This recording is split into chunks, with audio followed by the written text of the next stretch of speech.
unplugged from the matrix, are now more aware of the true nature of women here in 2020.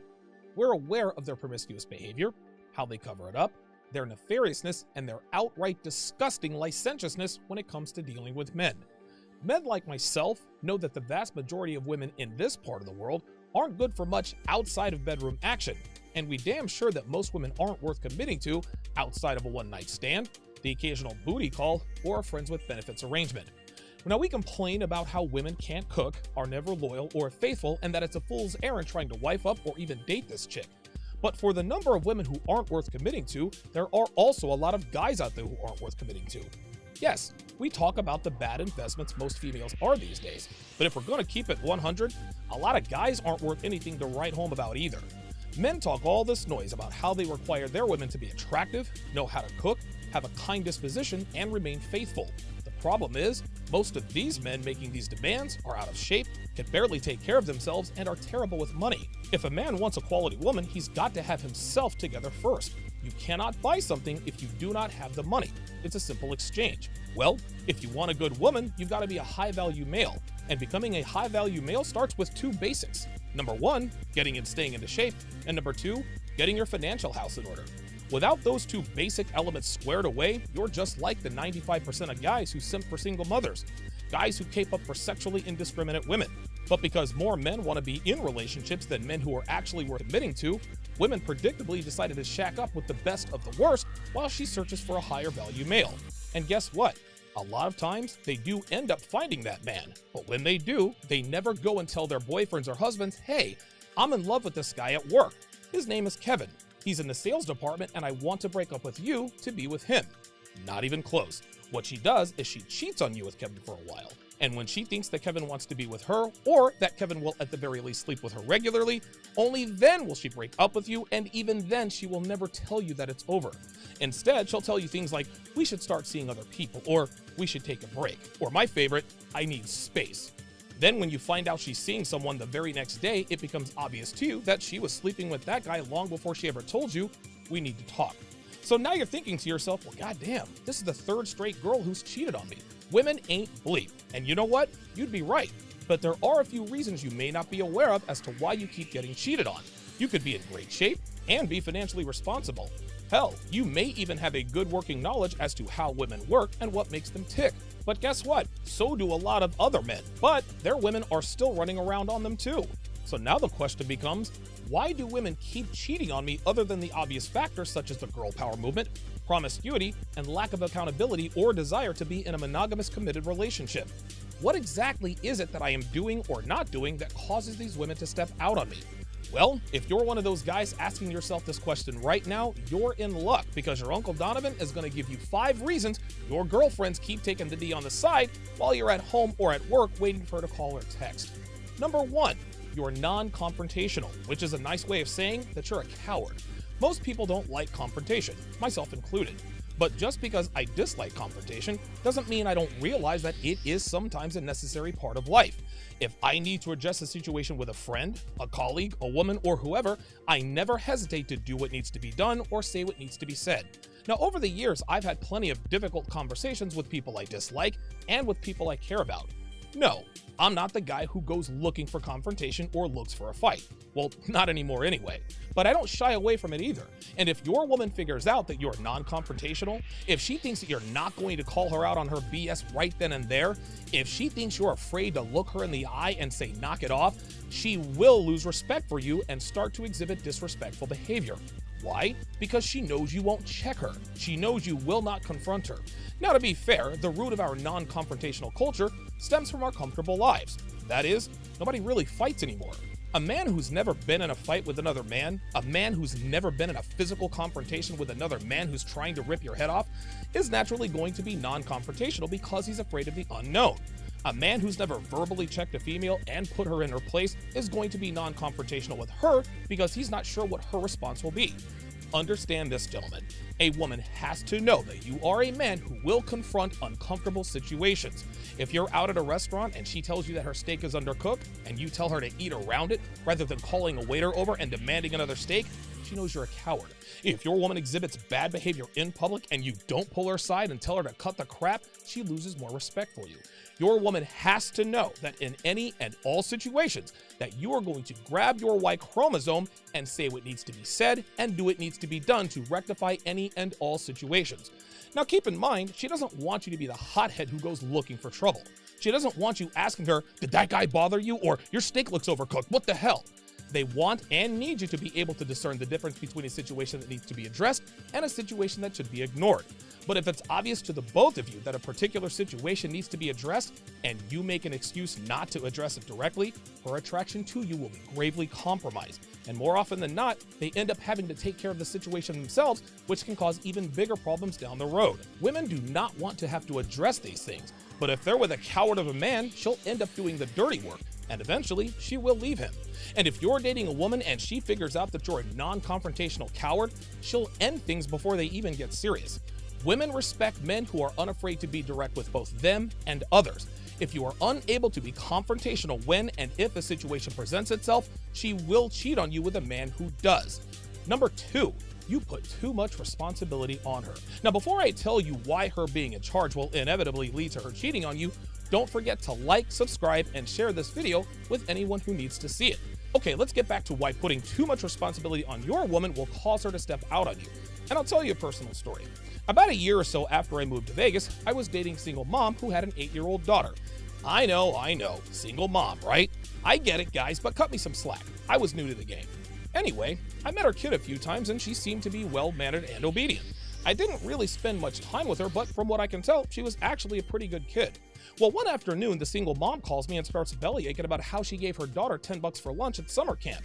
And rather than buying a sandwich, an apple, and a drink like her mother instructed her to, the kid bought Sour Patch Kids, French fries, and a soda, which was the reason why the single mother was so upset. She said to me, "I've had conversations with her about making good food choices in the past. I'm so disappointed in her." Now, I don't usually listen to women drone on about their problems, much less give them advice on raising kids, given the fact that I don't have any that I know of. But I had to explain to her that her daughter is an 8-year-old kid and shouldn't be given that kind of responsibility. I said, "Your daughter is 8. What did you think she was gonna buy? An organic kale salad and fat-free cucumber water? She's a kid. Kids like candy, ice cream, and pizza. They're never thinking to themselves, 'I wonder how many carbs are in this soda I'm drinking.'" She laughed and said, "You're right, I never thought of it that way." The point is, she was putting way too much responsibility on her kid to make the right choice, which was a mistake. Kids want to be kids. They shouldn't be required to make decisions about their health or anything else important. Well, the same goes with your woman. You are supposed to be the leader. Your woman got with you because she wants to follow you. And because of this, she wants you to lead. She needs you to make the plans. She wants you to make the decision.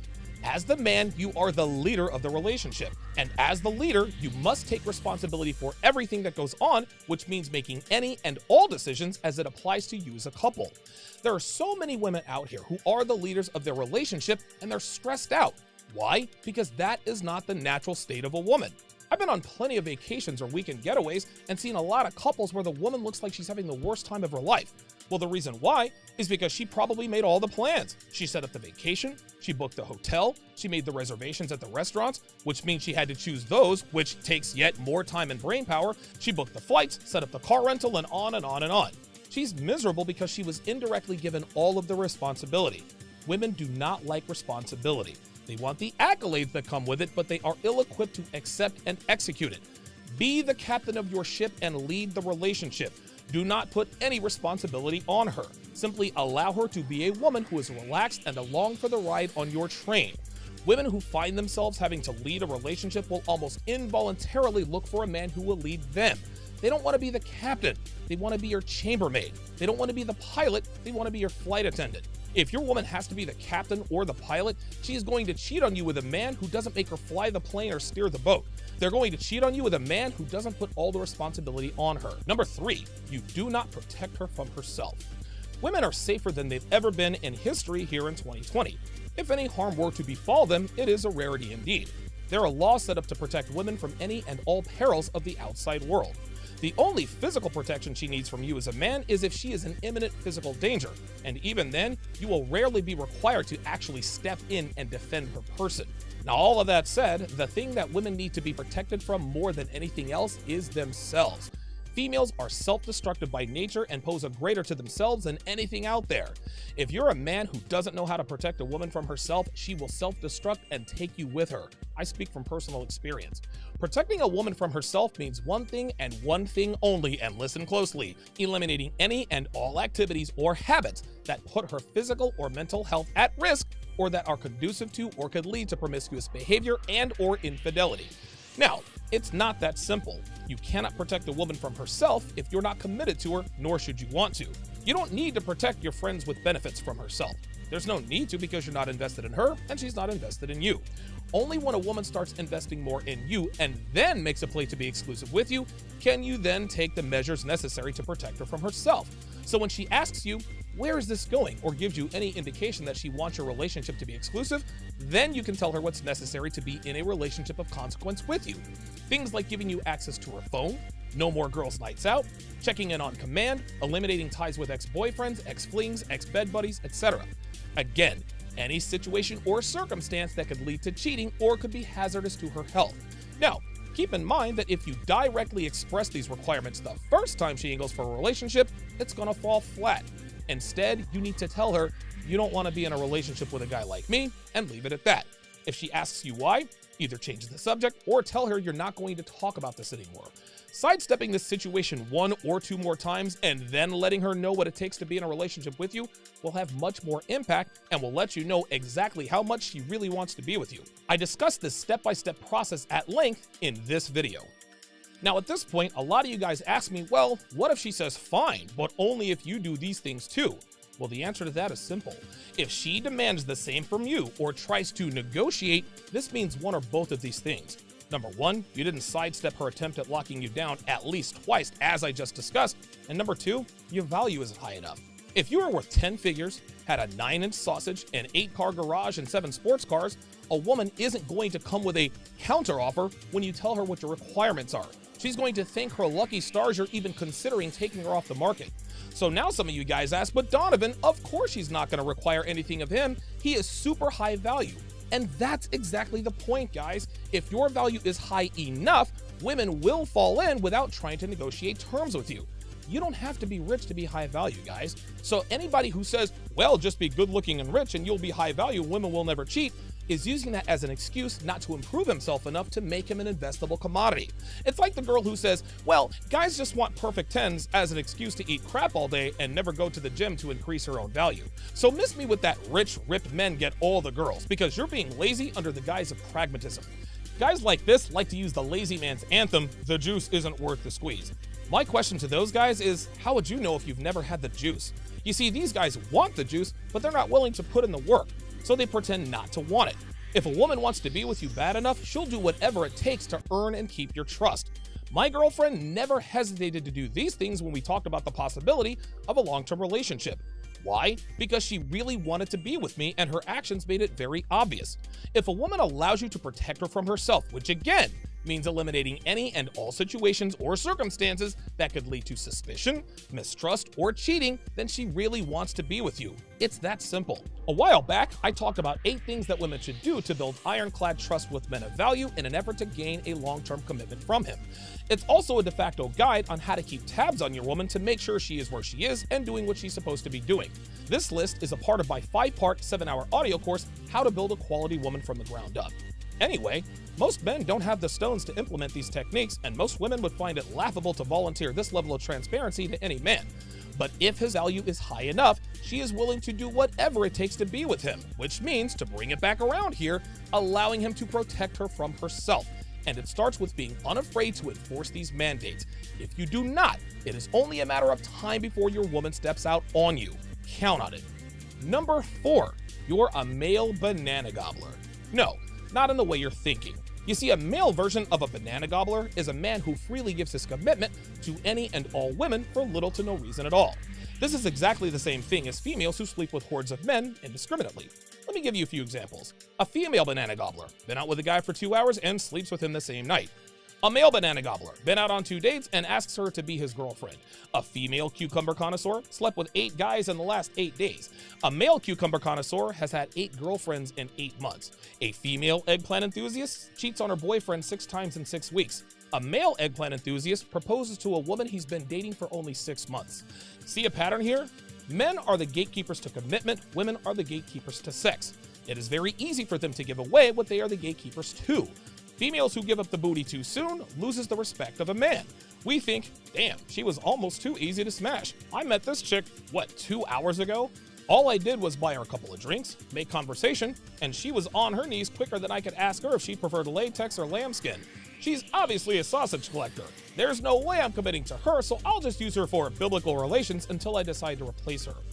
Now, on the other side of that coin, a man who commits to a woman too soon loses the respect of a woman. A woman thinks, all I did was have dinner with him a couple of times already and he already wants to be exclusive? No way I'm sleeping with this guy. I'll just use him for free food and sex-free companionship until a man who makes me work for his time and attention comes along. Men who give up commitment too easily are just as unattractive as promiscuous females who sleep with every dude they meet. It is very easy for them to do so, which is why they're shamed for it. Women only value what they are required to work for, and if you are ready to put a ring on it after just a few months, she'll see you as a male banana gobbler and cheat on you with a man who makes her earn his commitment. Number 5, you are still plugged into the Matrix. Even though you watch podcasts like TSR Primetime and Fresh and Fit and are starting to understand the true nature of women, you're secretly holding on to concepts like not all women are like that your woman should love you for who you are, or any other romantic comedy or Disney fantasy you've claimed to see the light on. No matter how well you think you hide it, guys, women will eventually sniff it out. And when this happens, she'll be up under another dude before you even get a chance to kiss her. Women have positively zero respect for men who do not know or understand how to handle them. They have no respect for men who worship them or show an ineptitude in dealing with their emotional shenanigans. They do not respect men who want to give them the world after the first time they sleep with them. Renouncing your sapphire tablet ways verbally, that's one thing. It is quite another to actually do it in real life. And do not kid yourself. Women have a supernatural ability to detect even trace amounts of incongruity. If you're a 95%er posing as someone who's got 5% awareness, she will run circles around you and drain you of your time, your finances, and sanity, and never have to get naked for you even one time. At the end of the day, you can talk all you want to about what women are and what women aren't. You can talk about how promiscuous they are, how terrible they are, and everything in between. You can list all the things you require in a woman before you commit to her and know that few women will measure up, and that's perfectly okay. We must have standards as men. But if you are a non-confrontational coward who puts too much responsibility on your girl, has no idea nor the stones to protect her from destroying herself with drugs and cucumbers, commit to her too soon, and secretly still plugged in the Matrix, you're going to continue to get cheated on by every single female you commit to. Get thousands of hours of content not found anywhere on patreon.com/Donovan Sharp.